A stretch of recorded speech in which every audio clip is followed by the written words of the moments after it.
Hello, and welcome to another episode of Hopkinton Weekly, HCAM's original series on our Wednesday nights to keep you informed and connected to our community. This is our anchor show for our Wednesday night of must-see HCAM TV, which kicks off at 5:30 with Sports Talk, continues at 6:30 with HCAM News. Here we are at 7 o'clock with Hopkinton Weekly, and then following up will be our debut slot where we have something new that HCAM has produced over the week. Tonight's episode, I'm really happy to be able to bring you Nancy Burdick, who is working on a new show here at HCAM. It's going to be coming out after the new year, and it's about quilting, and she's a fascinating person, and it's really interesting. I had the opportunity to sit down with her and chat for a few minutes, so please enjoy. So Nancy, thank you so much for taking the time to be here. Thank you for inviting me. All right, I'm so excited to get into this conversation because many people may not yet know, because it hasn't aired yet, that you are starting a new HCAM show here at HCAM TV. Yes, it's frightening, but exciting at the same time. So. Well, I'll be honest with you, I'm surprised to hear that, because when we had a couple of pre-production meetings, you were so prepared. You had pages of content and of information, and it really showed that, you were jumping into this thing with both feet. Well, I think that's part of the learning here, is that you got to figure out what it is you want to share, and how it is the best way to share it. And some people want a lot of content. Some people want to just know, well, where did you learn that from? I'll go watch that myself, which is why this whole show is not, I'm teaching you how to quilt. It has nothing to do with that. Okay, so now that we put that little tease out there, right. Before we get to that, sure. I'm interested in your history, because you are a maker. Yes. And I'm curious, did you grow up being crafty, or how was your childhood? Well, I had relatives. I had some aunts who were crocheters and knitters and crafters, and so they were always around, and we saw that. I think my mother maybe made a dress one time when we were little for my sister and myself. And I think in middle school, Santa Claus brought us a sewing machine, so a 1970s sewing machine. So that's the machine that I've had and that I've begun quilting on, and finally have just on the side for the last 5 or 6 years. I got a new machine, but that's how I started making things.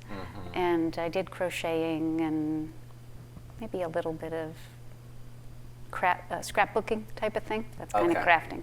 But, no, it wasn't until years ago I was in graduate school in Philadelphia, and I worked in the metabolism department, and there happened to be a clinic that was run on Mondays. And one of the reasons that people came to the clinic was because they were patients who had MSUD, which is maple syrup urine disease. It's a metabolic disorder.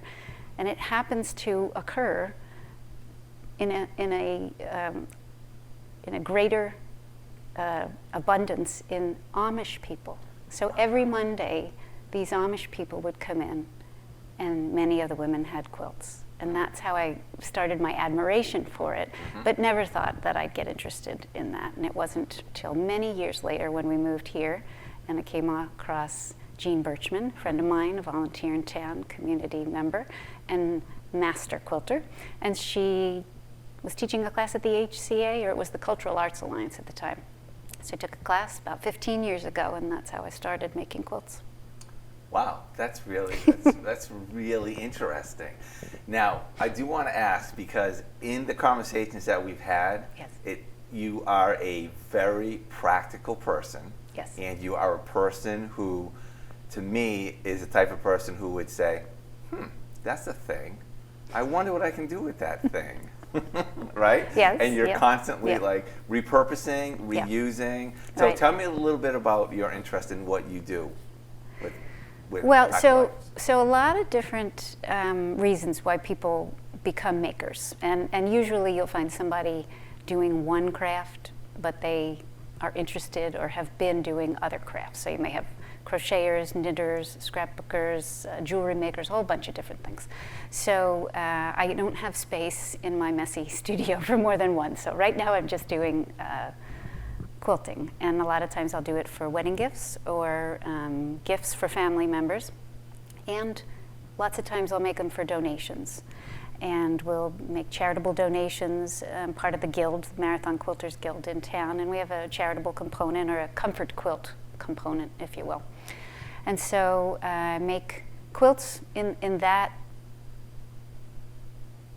vein, if you will, or with that inspiration. But sometimes I'll come across some things that I will see on a YouTube video or in an Instagram post, and I'll say, gee, that looks interesting, and I'll look it up, and I'll watch a video or two, and then start to make it, and run into some problems, and re-engineer it, and figure out how I did it wrong to make it right, and then share it, and then we start making things. So the thing that I did today, very scary for me, was join an upcycle Instagram challenge for Halloween, and we were using candy bags, or actually it was a Lay's potato chip single serving bag, and turned that into a little quilted bag. You could put candy, cell phone, whatever. So thinking about that, thinking about upcycling or recycling is something that I'm currently interested in. Right. That's so interesting. By the way, how do you turn, because like a bag is like a plasticky thing. Yep. They have something called iron on vinyl. You can get it in a roll, a small amount if you want to just start out small. So you can go to a craft store and get that, and you iron that on top of the bag. And then you back it with a scrap of batting or fleece or flannel, whatever, and another piece of fabric. And I quilt those layers. So quilting is sewing layers together, whether it's 2 layers, 3 layers. Mm-hmm. And then I make a liner and drop it in, and they're really cute. And it's something that's not in the trash, something that's repurposed, and it's novel right. And kind of creative. Right. Now you mentioned that you will make quilts for gifts. Yes. And I want to just ask you, how meaningful is that to you? When you're going through the process of making a quilt, that you know where it's going and who it's going to? I love gifting that way. Mm-hmm. And there are some people who appreciate it because they use the words to say, thank you so much, or I know I want this one, Aunt Nancy, because they know that they get a gift, a t-shirt quilt for graduation. But sometimes people will cry. They will be so moved. Yeah. And other times, there's a great sense of pride when one of my children or relatives will say, could you make one of those for my boss? Or could I hire you? So I just finished a t-shirt quilt that's being secretly gifted to a boss of a large corporation because my nephew said, I'll send you the shirts, can you make this? Mm-hmm. And so that was kind of neat, really neat. Yeah. So now you talked a little bit about the recipient, right? Yeah. And the reason I asked you that question is because I have seen people receive quilts and cry. Yeah. I have seen how my wife treats the quilts that she has in her life. That's right? great, yeah. And I mean, there is something about quilts that is just so, it's not personal, but it's just like warm and comforting and like important, right? Yeah. So what do you think makes that? Well, for some people, it's a return to something they knew when they were younger. They'll suddenly remember, somebody in my family was a quilter, or my grandmother had quilts, or, we had this old ratty one that meant so much, that type of thing. Mm-hmm. A lot of times people just understand the amount of time that goes into building something like that. Yeah. And it's building. It's actually figuring out a design or a pattern, figuring out the color scheme, figuring out what the use of the quilt will be, figuring out the size that will be manageable, and then sitting down to piece it, then quilt it, and then bind it. It can take a week, 8 hours a day. Right. 5 days a week. Yeah. Yep, my wife has her t-shirt quilt, and she makes one for each of the kids. So great. She doesn't make it. She hasn't made. Sorry, she's not a quilter. But she has it. That's all right. She saves she all not the yet. shirts. She arranges Not yet. them. Yeah. She might be. Who knows? Yeah, I know. It's just like, it's an awesome article for people to have. That's what I thought when I saw one, and I thought, I'd love to know how to do that. And then Jean was offering another class through the Cultural Arts Alliance. And so I learned how to make a t-shirt quilt, and I've probably made 100 since then. And many times it will be something I'll offer as a silent auction item for, I just did one earlier this fall for the Hopkinton Emergency Fund and the Women's Club.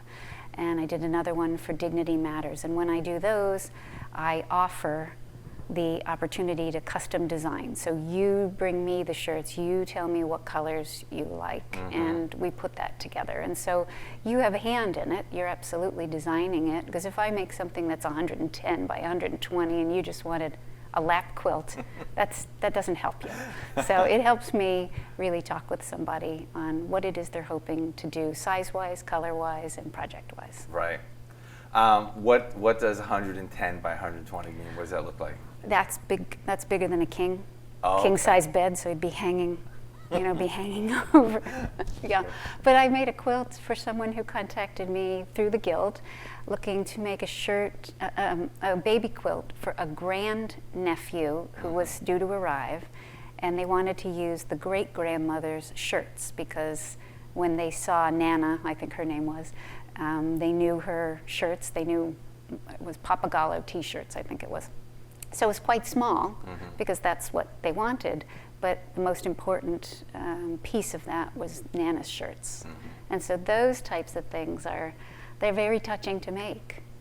And I want to make them correct. I want to make sure that I put it together correctly and don't make any mistakes. So there's a little bit of seam ripping, a little bit of remeasuring, but I love it. I love doing that kind of stuff. Now, for me, seeing quilts, right, is very interesting. You know, it tells a little bit about the person. It's like a very interesting type of thing. Do you lose any of the magic of that by being a maker, by actually making these things, or is it just a different angle that gives you perspective on appreciating it? Well, the way I want to answer your question is to let you know I'm a member of more than one guild, and the Marathon Quilters Guild, but I'm also a member of the Modern Quilt Guild, which is a national guild. And so I have gone to 3 national conventions where it's all modern quilting.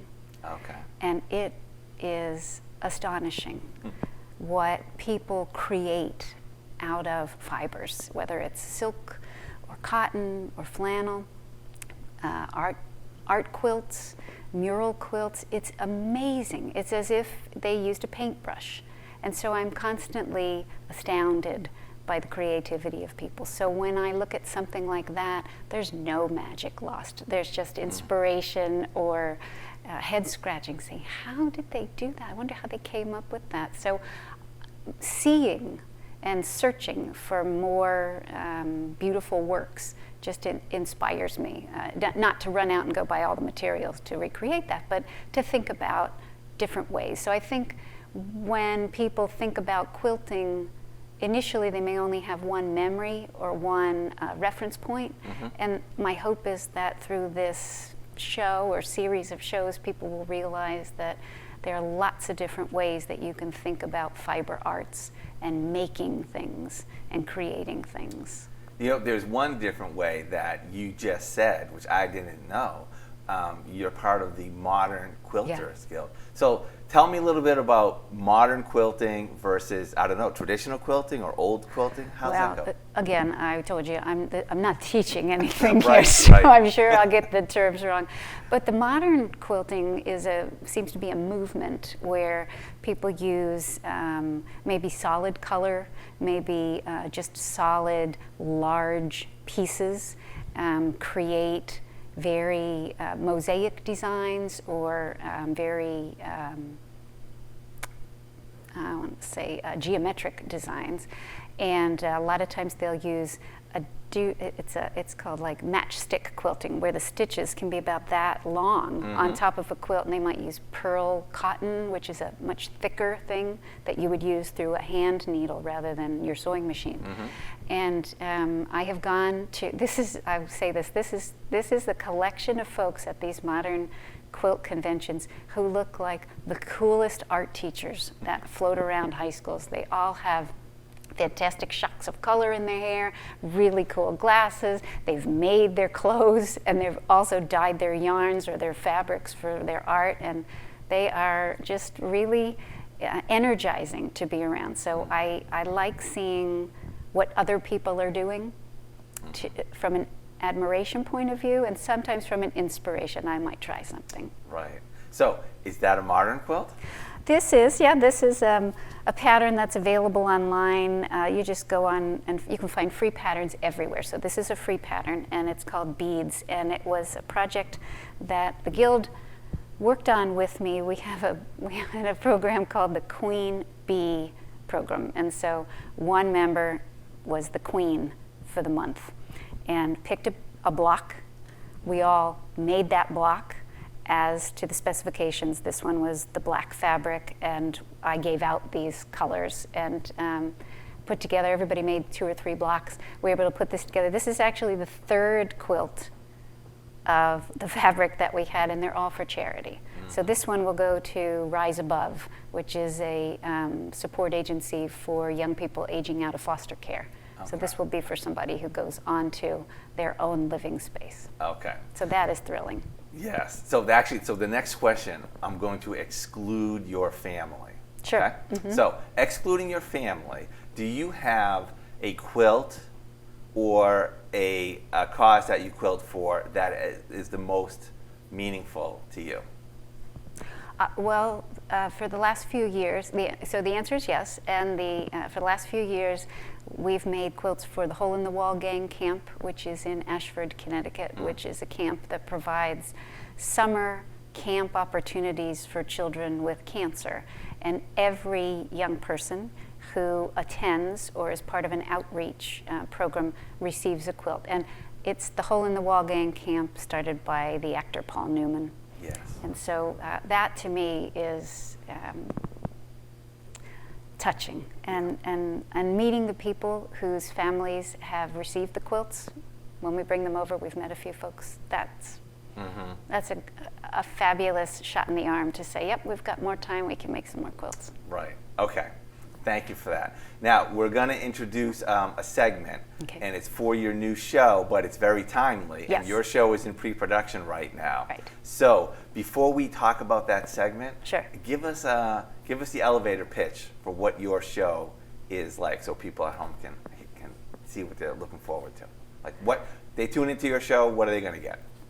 They're going to get a little bit of insight into quilting in the community, quilting for the community, how you can get into quilting or sewing if you've been out of it for a while, how to get in if you've never been in, how to do what you want to do individually in the comfort of your own home studio or your home kitchen, kitchen table, or where you can join others so that you can have a social component. It's not going to be instructional. You're not going to get a pattern, and you're not going to tune in for instructions. I oftentimes will say, here's how I did this, and these are the words you can Google or you can look up and find a teacher or find a group or find a video. Yeah.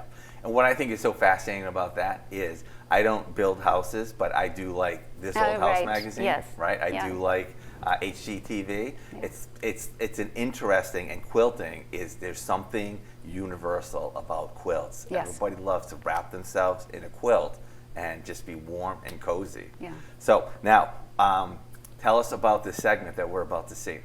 So this was one of our first ones, so I was learning, but what I'm hoping to show people is a Quilt of Valor block. So every year, Quilts of Valor, which is a national program that creates and then awards quilts to veterans and other members of families who've been touched by war. And so it's an army of volunteers who piece, quilt, and then bind quilts, and they are delivered to those veterans or family members who have been nominated to receive one. So every year there's a national block drive. So if you aren't somebody who's going to make a whole quilt, but you want to just be involved in some way, you can make a block. So every year they pick a block. 2022 block is up and almost finished, but you can find the directions, the fabric requirements, and we made a little clip to show you how to make the 2022 National Drive block, which is the floating churn dash. that is really cool. And it's also really cool how so much of your time talking about quilting, you mentioned so many organizations that are caring organizations. It seems to be a natural flow and a natural fit for, your passion. Well, it is, but it's so interesting that when you look into them, they have so much information to share about what will work best for them. So this is not a place to deposit your leftovers or your ready to be donated items. They want these things to be well crafted gifts that will be used for the future. So they will have size specifications, they'll have directions, sometimes they'll have patterns that they want you to use. And that is a guide, I think. Sometimes if you don't have enough extra fabric in that colorway, you might not want to go out and go buy some, but there's always an opportunity for you to make something that will be valued and used, and you can find a number of them. Just Google it, or just whatever the other search items are, whatever it is. Right. All right. Thank you so much for being here and you. talking about your upcoming show and for sharing your passion and talent with us. Thank you very much. I hope that through this we will have more people who look for us in the community as the Marathon Quilters Guild, or look at our website and contact somebody if they're interested in learning more. Perfect. Okay. All right, Thank Nancy. you. I'll see you soon. All right. And please enjoy this segment. Okay, so today's how-to is tied to the Quilt of Valor program that we talked about in a previous segment. And the Quilts of Valor run a block drive every year. They identify a block, put the directions online for anybody to download for free, so they can make 1 or 20 blocks and mail them in to Quilts of Valor so that others can turn it into a quilt. And this year's block drive is the floating churn dash block. And so I downloaded the directions and made a few for myself, and I'd like to show you how I did that. Here's what the finished product's going to look like. It's called the floating churn dash, and as the Quilts of Valor asks, you use a main color in either red or blue for this block, and a neutral background, so a white, an off-white, or a cream. So the directions explain to you that to make this block, you're going to need a main fabric. I've used red in this one, and a background fabric. I have white with some white stars. And they're going to ask you to cut your background fabric into 5 4.5-inch squares and 4 4.5-inch by 2.5-inch rectangles. And from your main fabric, you're going to cut 4-inch squares, 4 of those, and 4 4.5 by 2.5-inch rectangles. Just like that.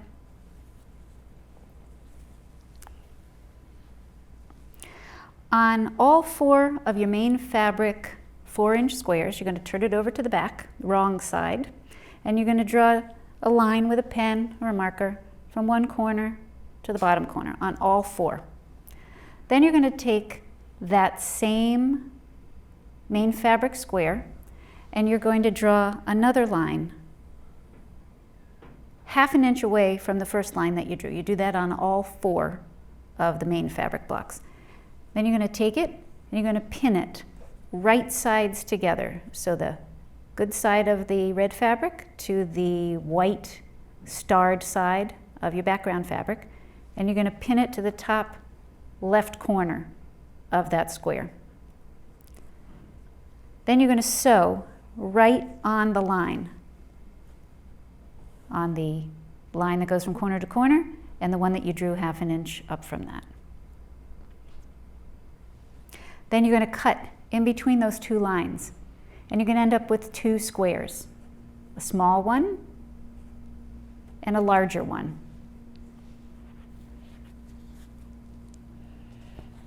Here's what your larger one will end up looking like. It's not meant to be from corner to corner. It's meant to be off about 1/2 inch. So you're going to have 4 of those, and you're going to take the smaller half square triangles, put them to the side. Quilts of Valor is going to use those for some other future projects, so they ask you to mail that in with your finished blocks. But to keep going with this block, you're going to take your large half square triangles. You should have 4 of those when you're done, and you're going to put them down.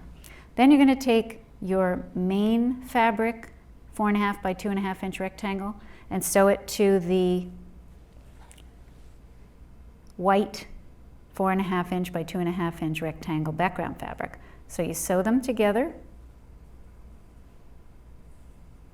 1/4 inch seam, and then you're going to press it to the dark. So you're going to put it down, and you're going to press your seam with an iron so that that folds right under the red. You're going to do that on all 4 sets of the main fabric and the white background fabric. And you're going to end up with pieces that you lay out like this.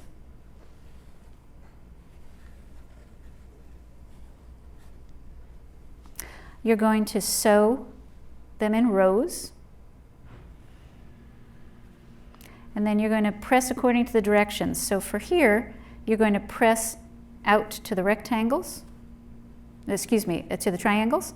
And here you're going to press to the rectangles. And here you're going to press this way. You're going to put your block together. Sew all the rows together.